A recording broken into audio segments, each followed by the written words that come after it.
महाराज अनिरुद्धाचार्य जी महाराज, जो कि बहुत प्रसिद्ध कथावाचक हैं, आज फिर विवादों में घिरे हुए पाए गए। लेकिन इस बार मामला सोशल मीडिया तक सीमित नहीं है, अब मामला कोर्ट तक पहुंच चुका है। शिकायत भी दर्ज हो चुकी है और कोर्ट ने इस मामले पर औपचारिक कार्रवाई शुरू कर दी है। आज हम इस पूरे भसड़ को विस्तार से समझेंगे इन कुछ सवालों से। पहला, विवाद कैसे शुरू हुआ। दूसरा, कोर्ट में क्या हुआ। तीसरा, आरोप क्या है। चौथा, समाज में क्या प्रतिक्रिया है। पांचवा, उनके पिछले विवादों का बैकग्राउंड। और छठवा, आगे क्या क्या हो सकता है उनके साथ। यह पूरा वीडियो आपको एक कंप्लीट और निष्पक्ष एनालिसिस देगा। जुड़े रहिए इस भसड़ के साथ।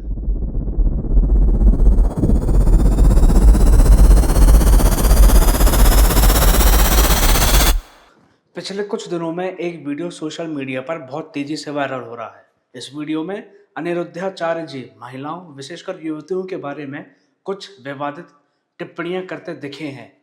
वीडियो में कहा गया बयान कई लोगों की स्त्री विरोधी, अभद्र और सम्मान के खिलाफ लगा। यही वीडियो देखते ही ट्विटर पर बहस छिड़ गई। फेसबुक और इंस्टाग्राम पे पोस्ट की बाढ़ आ गई, जैसा हर बार होता है। महिला संगठनों ने कड़ी प्रतिक्रियाएं दी, कई रिएक्शंस दिए हैं। ये सब इतना बढ़ गया कि बात सीधे कानूनी कार्रवाई तक जा पहुंची, जो कि बहुत ही सीरियस मैटर है अनिरुद्धाचार्य जी महाराज के लिए।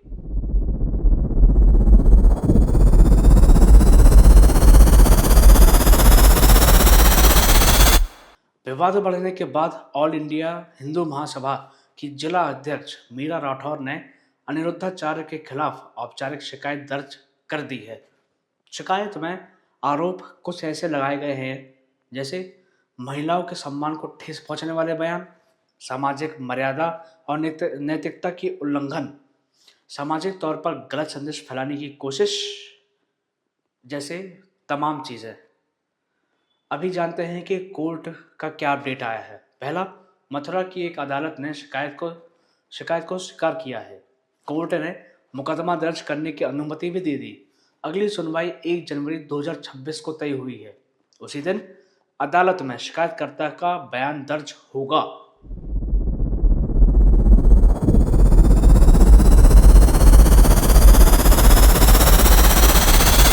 पिछले कई विवादों में सिर्फ सोशल मीडिया की बहस होती थी, लेकिन इस बार दो चीज़ें इसे और ज़्यादा गंभीर बनाती हैं, बहुत सीरियस। पहला, case formally admitted by court. इसका मतलब है कि मामले की जांच की आवश्यकता समझी गई है। दूसरा, आईपीसी की धाराएं लगने की संभावना, जैसे कि महिलाओं की गरिमा का उल्लंघन, सार्वजनिक रूप से आपत्तिजनक टिप्पणी, सामाजिक सौहार्द बिगाड़ने वाला बयान।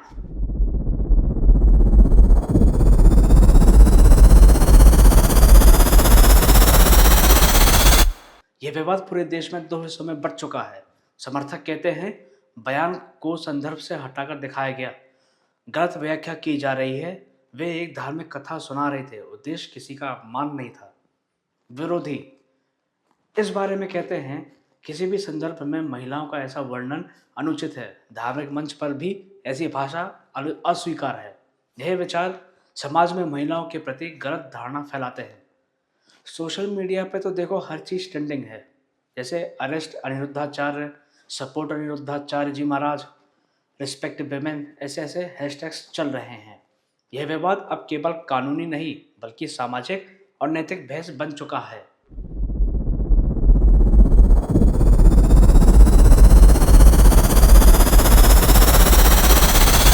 अनिरुद्धाचार्य जी का वास्तविक नाम अनिल राम तिवारी है। जन्म 27 सितंबर 1989। आधार वृंदावन का गौरी गोपाल आश्रम।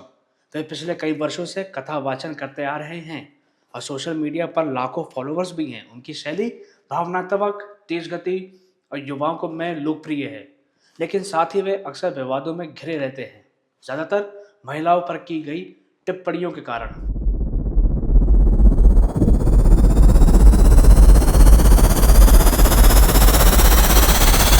पहला, 25 साल की लड़की का चरित्र बयान। इस बयान पर देश भर में भारी विरोध हुआ। उन्हें बाद में माफ़ी तक मांगनी पड़ गई थी, इतना तेज हुआ था ये कंट्रोवर्सी।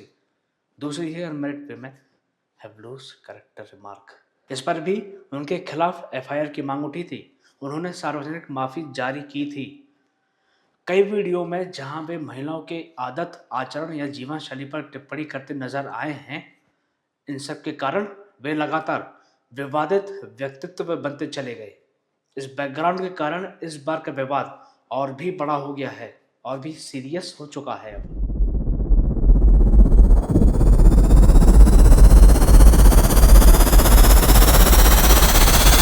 इस केस के आगे का रोड मैप लगभग कुछ ऐसा होगा। पहला, 1 जनवरी 2025 शिकायतकर्ता का बयान। दूसरा, कोर्ट तय करेगा कि मामला आगे बढ़ेगा या नहीं। तीसरा, यदि मामला आगे बढ़ता है तो आईपीसी की धाराएं, अनुरोधाचार को कोर्ट में उपस्थित होना, पुलिस का कोर्ट या उनसे स्पष्टीकरण। क्या उन्हें गिरफ्तारी का खतरा है? अभी तक तो नहीं। यह प्रथम चरण की प्रक्रिया है। शिकायत स्वीकृत करना, बयानों को सुनना और मामले की दिशा तय करना। क्या समन जारी हो सकता है उनके खिलाफ? हाँ, यदि कोर्ट को लगे कि मामला गंभीर है, उस उस वक्त में समन हो सकता है महाराज जी का।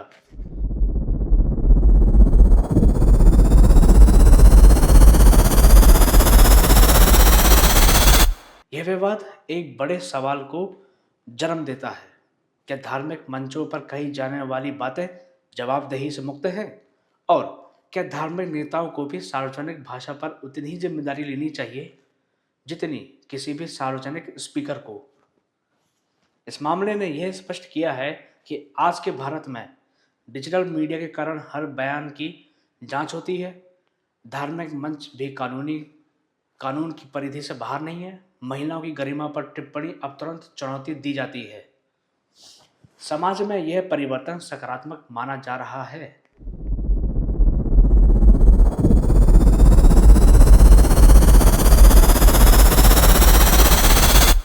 अनिरुद्धाचार्य जी का यह विवाद सिर्फ एक बयान का मामला नहीं है।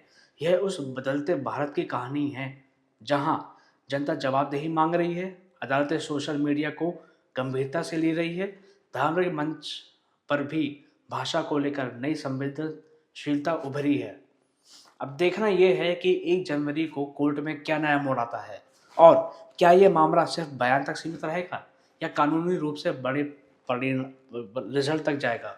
इस विषय पर जैसे ही नई जानकारी मिलेगी हम आपको अपडेट करेंगे, बिल्कुल करेंगे, क्योंकि ये भसड़ सिर्फ एक आदमी के ऊपर नहीं है। ना जाने ऐसे कई लोग हैं, कितने ही मर्द हैं इस भारत में जो कुछ भी फ्लो में बग जाते हैं। इस भसड़ को ही ख़त्म करते हुए अभी तो फिलहाल मैं अलविदा लेता हूँ। बाकी आप न्यूज़ पे तो आप नज़र टिकाइएगा। बाकी हम हैं, हम आपको बताएंगे, क्यों नहीं बताएंगे। तब तक के लिए धन्यवाद, नमस्कार।